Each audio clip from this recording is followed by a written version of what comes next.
If you take this flashlight and shine it across the room, it'll take 6 nanoseconds for the light to reach you. Basically, instantaneously.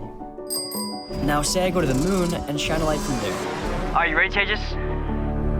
Yep, I'm ready. All right, I'm shining.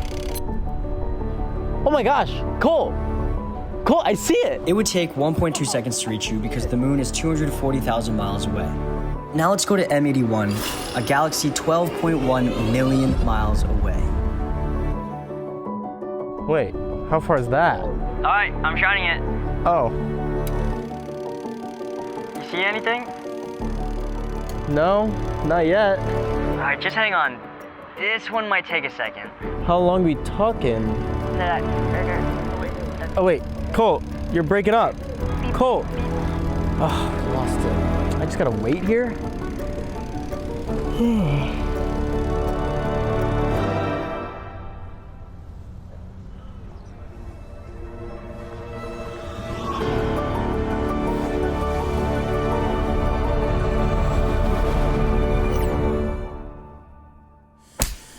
And okay, I think we're ready. Ready? I'm ready. Okay. Welcome to Rough Cut, a show where we, 2 amateurs. dive right into the deep end of a new creative field You sure you know what you're doing? No, and deliver you all our attempt. our rough cut. Every episode, we're gonna try to answer one question. How do the best creators, innovators, storytellers actually pull it off? And that's where our friends at Adobe come in. Adobe's been the backbone of our creative journeys since day one, and we've always used their products to tell our stories. I am 2 hours into this Premiere Pro tutorial. Today, they've challenged us to step outside of our comfort zone because when we look back at the times we've grown the most as creatives, it's the times when things aren't really going right, when the self-doubt starts to creep in, when every bone in your body wants you to quit, but you choose to persevere. So, astrophotography. Sounds pretty simple, right? You got stars, camera, click, boom. Yeah, that sounds easy. I wish it was that easy. When looking into how the pros actually do it, they have the same stars, a camera, but also this fancy telescope, a guided mount that calibrates to the rotation of the Earth, hundreds of long exposure photos, and finally, they have to stack all of them perfectly into one final image. Our goal is to figure that out, capturing a galaxy. Oh man, this is gonna be tough, huh? It's gonna be tough. Okay, I'm in. Where do we start? First things first, we're gonna need the right gear. All right, take my card. Whoa, whoa, whoa! How much is all this? Second, we're gonna need to go to the right place. So, according to our research, these are the 3 best places to go for astrophotography. Tejas, would you like to do the honors? Gladly. Ready? Huh. Think it's cold this time of year? Nah, I think it's just in the name. Okay. I guess it's time to pack. Guess so.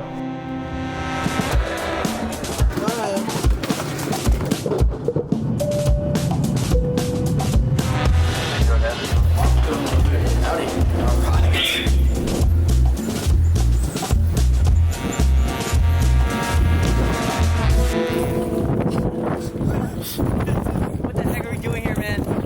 Oh, this is terrible.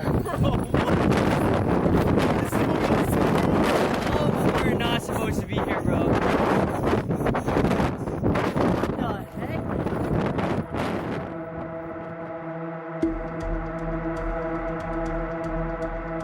heck? Okay, guys, here's the reality of the situation. We came to Iceland during what could be one of the worst weeks to capture astrophotography.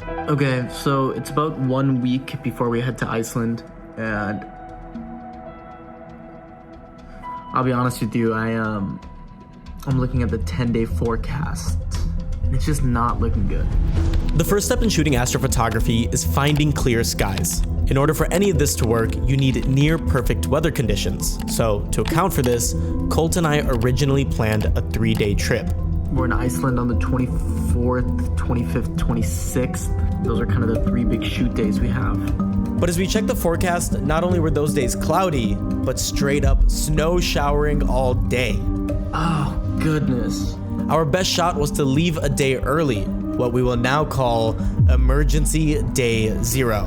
Oh, but look. 8 p.m. Right there. Right there. That we have dot. to be literally right here on this like coast Yeah. over here. I think we could do that.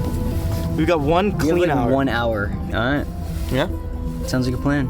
And on top of that, we have this insanely complicated telescope that we have to figure out how to do. I will say Colt is leading the charge with understanding the technology right now. How confident do you feel?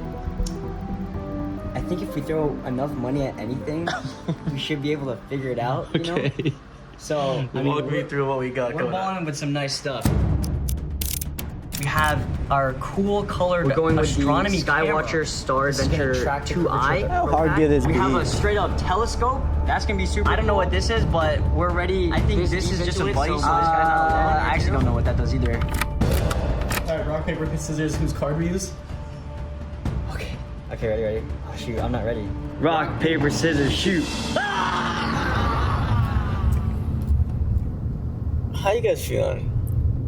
I have hope, but I don't see any way this sky is clearing up. Dude, I'm also like, don't see the road. I don't see it.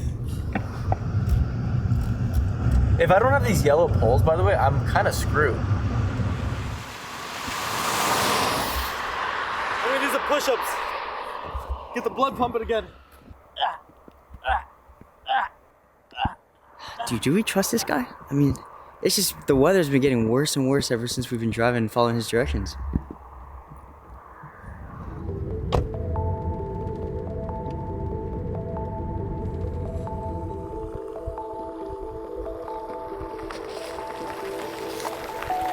Welcome to Skagastrand. The sun is showing.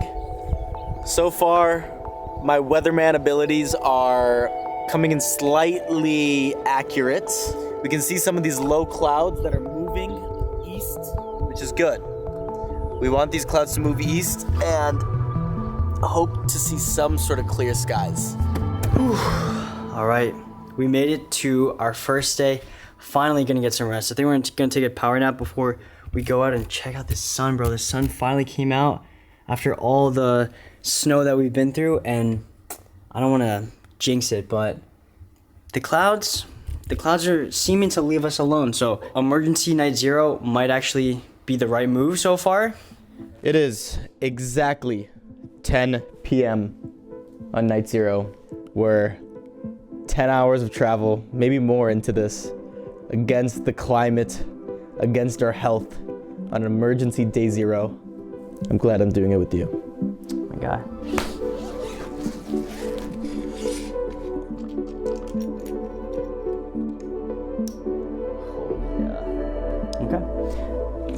Okay. Power it up. Okay, so basically we need to tell the camera geographically where it is, and then it kind of like knows where it is kind of in the earth, and then it can find coordinates using the stars. Failed, of course. Going dark. I mean, can we use the eye test right now and be like, is there even anything to focus on? I really hope we can figure it out. You see anything? Not really, dude. So, I'm not gonna lie to you. This night went from excitement to frustration really fast. As the honorary weatherman of the team, I felt like I did everything right. For the past 72 hours, I was glued to the radar, and all day, every day, it showed that this little part of Iceland was supposed to be clear skies. But you stare up with your own eyes that night, and the clouds never even attempted to leave. And that's when it hit me. We're in Skagastrand, or just a little south of it. And the thing that I was really hopeful on today landed. You see how like most of Iceland is in this blue? The problem is, I just learned that just because there's no snow doesn't mean there isn't clouds. And there's a whole other thing called vedur.is. This is the cloud coverage map, and this is currently right now. Like, we're right there. Everything in green is clouds. So basically all of Iceland right now is clouds. There's one star. Is that a star? Right? I don't even know. I hate giving up.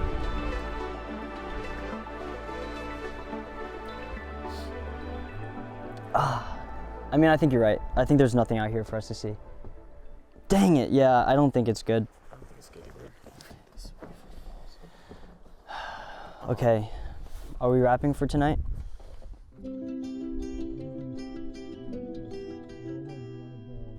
It's safe to say we're struggling, and there's a very real version where this whole trip was a mistake, which brings up the question, why even attempt any of this? I'm from a little town tucked away in the woods of the Hudson Valley called Cornwall, New York. My entire childhood was spent outdoors, exploring nature, and life just felt so simple back then. I used to look up at the stars and let my imagination run free. Nothing had to make sense, and in fact, that's where some of my best ideas came from. But ever since moving to New York City, I don't get to see the stars anymore. This is my current view, and sometimes when you're surrounded by walls on every side, it can feel like your mind gets boxed in too. I miss that feeling of openness, that feeling that you can jump as high as you can without fear of hitting your head. It's where my creativity is most unbound, and I wish that I didn't have to leave the city to have that feeling. As creators, we want to challenge ourselves to do what seems impossible, so even though the stars didn't show up tonight, well, technically one did right over here in the bottom left corner, I assure you we'll be back out here tomorrow. And I'm not ready to give up, because that's not what we do here, right? Right, team? Right, team.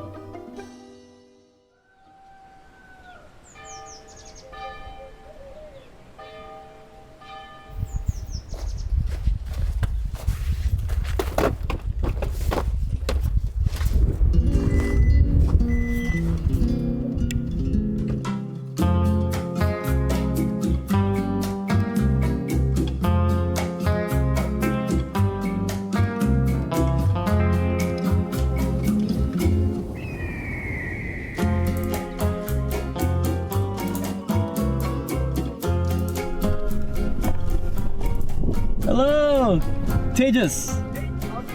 Tejas. How do you say your name? Anon. Tejas? Yes. Ken, Nice to meet you. Colt. Colt, Colt. like the... Colt 45. Here's the key. This will be a quick briefing. This is my number if you have a problem. The garbage you put in the little bags. Sometimes I just sleep here, but did I put the remote? Your flashlight's on, by the way. Oh, thanks. Thank you. Can make this into bed. Oh, actually, that's my team. I have 8 grandkids. They sent me this picture. Erupted 2008. Yeah, one thing I forgot. Tomorrow, it's gonna get crazy, guys. What's happening? Yeah, it's just very heavy winds, and usually the weather is nice here. Yeah. But if it's strong easterly winds, you have the high mountains, and the whole thing works like a Ventura. And then be careful. But Okay. what I don't know is if it will be snow Yeah. or sleet or rain. Bye. Bye. What a character, man. Whoa, I need a seat.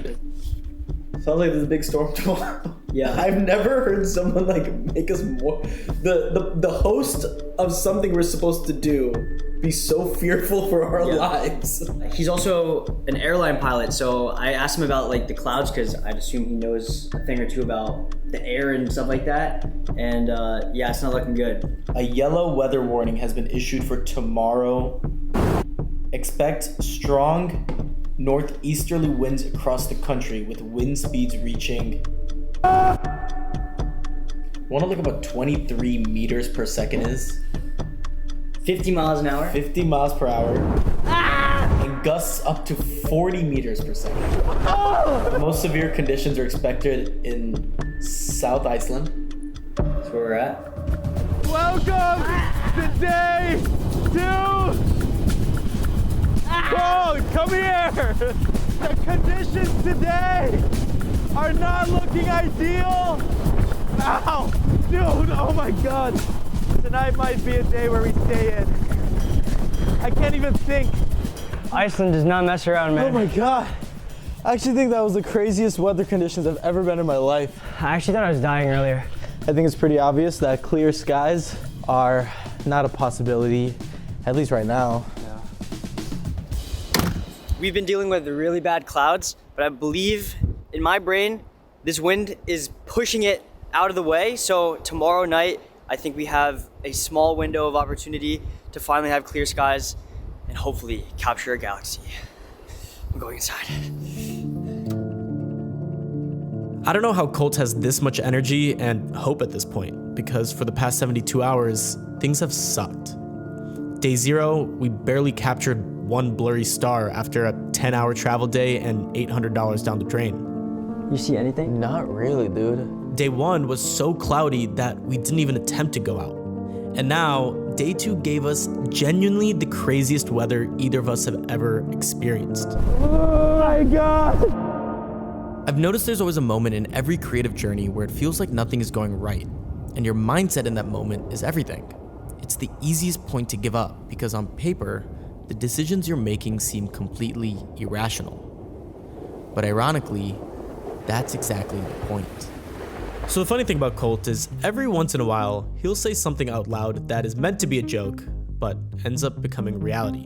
Today, that happened to be... But I believe in my brain, this wind is pushing it out of the way. And no joke, through the grace of the astrophotography gods, Colt's prediction looks to be coming true.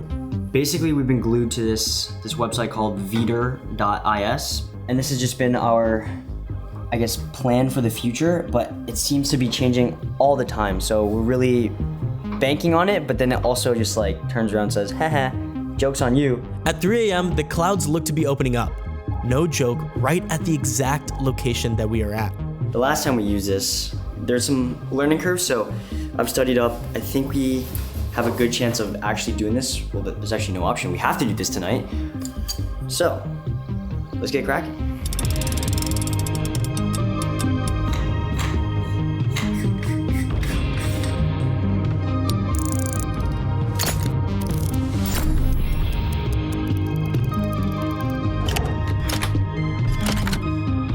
The second step in astrophotography after finding clear skies is finding focus. The tricky part is that, unlike a normal camera, this thing doesn't have autofocus, and our target is 12 million light years away. How are we supposed to do this? Almost there, we're super close. I think we're as good as we're gonna get. Sweet. Step 3, after finding focus, we need to do something called polar alignment. All right, twisting. Essentially, we have to point our mount to match Earth's rotational axis because we're taking really long exposures in order to capture this light. Oh, too much. So long that Earth's rotation will end up causing star trails, messing up our final image, and we want our galaxy tack sharp. Okay. Yeah, let's go. Okay. Oh, smiley face. I think we're good. I'm Okay. gonna finish. Finish. Nice. Once those two things are done, the last step is to set the run. We need this telescope to be outside for at least an hour to capture enough exposures that will let us stack them in post and hopefully give us a clean image. So we're just gonna see what happens, see what we can capture. Let's just get one run in. Just one run in, because we don't know if we're even gonna get a clear sky tomorrow. Yeah. Here we go. Official run number 1 starts now, 3:43 a.m. Hold on. Dude, it's dancing! Oh my God. I'm jacking up the ISO. Oh my goodness. Look at that. It's like, it's shimmering. I clicked the record button by accident. Look at this. Oh man. Dude, above the house, look above the house. It was 4:32. You see this? I'm doing People. 10-second exposures. People. The sky is dancing. Man, even if we don't get a galaxy today, this is a win, bro. This is a win. Dude, look how sick that is. Oh my God, bro. Dude, that's beautiful. That's beautiful. I want to kiss you, Colt. Okay, cut the camera, just cut the camera. Dude, this is so amazing.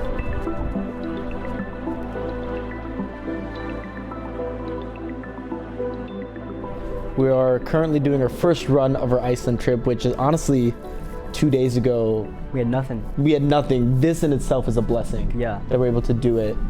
So there's a lot to be proud of.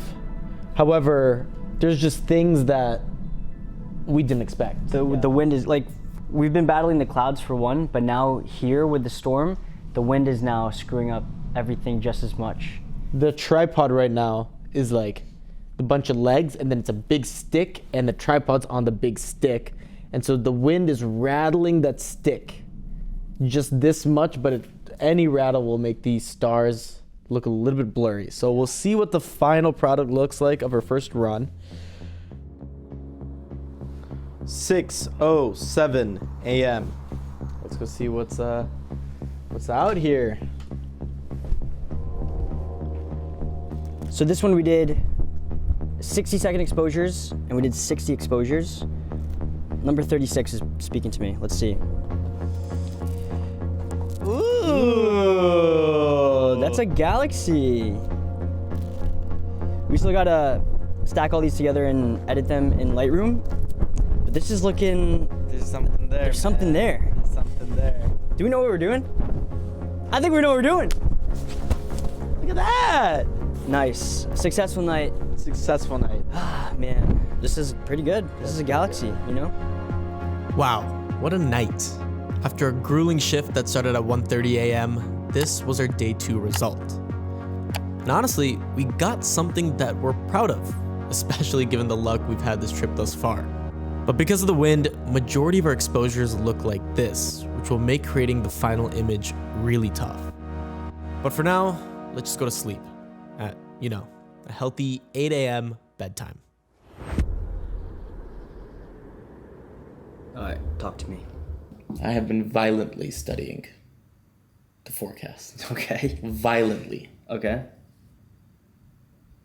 Violently. This is awkward now. Just get on with it. At this point in the trip, we've been in Iceland for 3 nights, and in that time, as the professional weatherman I clearly am, I started noticing something. Even the most accurate radar we have tended to change every couple hours, and not just by little amounts, it often presented something entirely new, which made our jobs quite difficult. For example, here is what V1 of the radar showed at 3 a.m. for tonight, and then 12 hours later, this would happen. That's entirely different. Our window would have been completely closed. But then 7 hours after that, V3 would look like this, and all of a sudden, it might be the best night ever. So when I said, I have been violently studying the forecast. Okay. Violently. what that looks like is taking a bunch of screenshots of the radar over days, and instead of relying on any one picture, I started studying the weather patterns. Now honestly, I have to shout out Firefly Boards for making this process unbelievably easy and organized, because what would have been a tedious task of screenshotting, aligning, labeling, zooming, rubbing your eyeballs to see micro adjustments in cloud patterns ended up not being tedious at all. In fact, most of the planning of this trip was done with Adobe Firefly, and it kept us sane, even when... Let's do it. Okay. Pack our bags. Let's head out of here. Let's do it.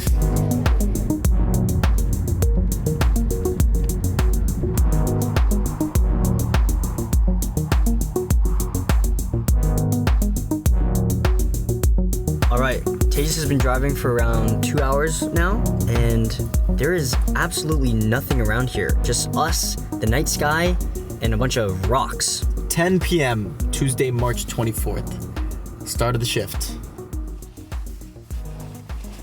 We are in the middle of nowhere. This is the first time this whole entire trip we have little to no wind, and it changes everything. I feel it's not that cold, and I'm just very excited to set up the telescope and not have it be freaking out, toppling over. All right. Tonight was our last shot, and luckily, the skies were clear and the wind disappeared. But now, we just need the tech to be on our side. So coming into this, astrophotography is something that I've always been interested in, but not ever diving into it this deep. Like, this is a serious setup that we have here, and I thought I would be a little bit better than I am, but turns out there's a lot more to it than just plugging everything in and firing away. With anything, I really just love the journey, and you kind of go out and set out to do this new thing, and you end up learning a lot more than you would have thought. And for this, patience, problem solving, emotional control. I mean, not gonna lie, that emergency night zero, I was just like, dang, I'm letting the team down. Failed, of course. I really hope we can figure it out. And yeah, if we get a clean galaxy tonight, oh man, that makes this whole trip worth it, so.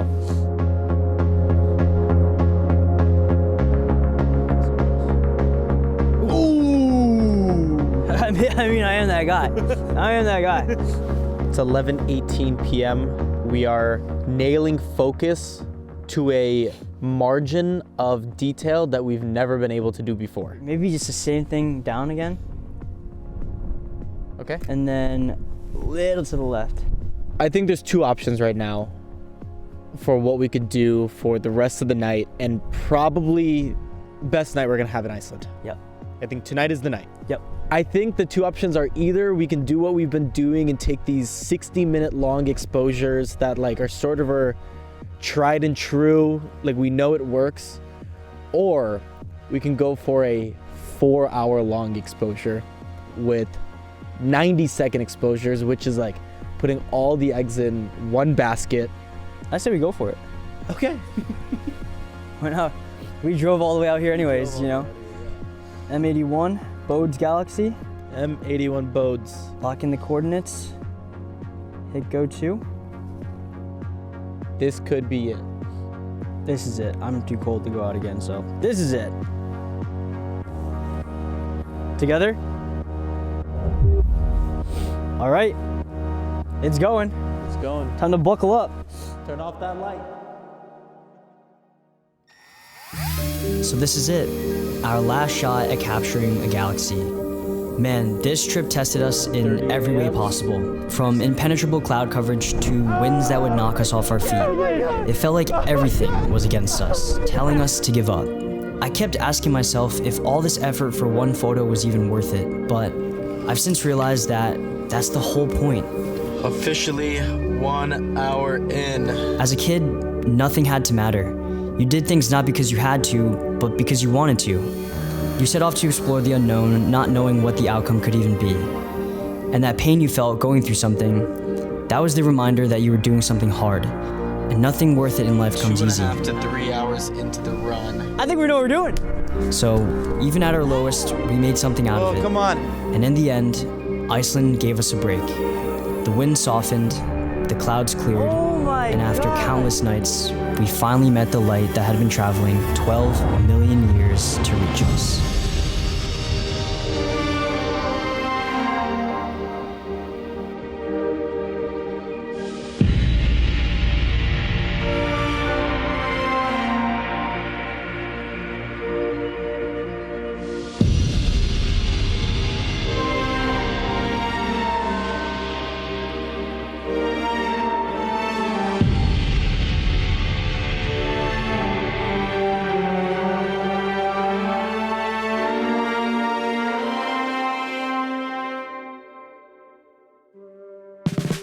Man, what a journey. I cannot believe we did this. This is insane. It's also insane that it's in your room. Yeah. You just been sleeping here? It's cozy, man. You know, before we set out on this journey, we both were questioning if any of this was even worth it.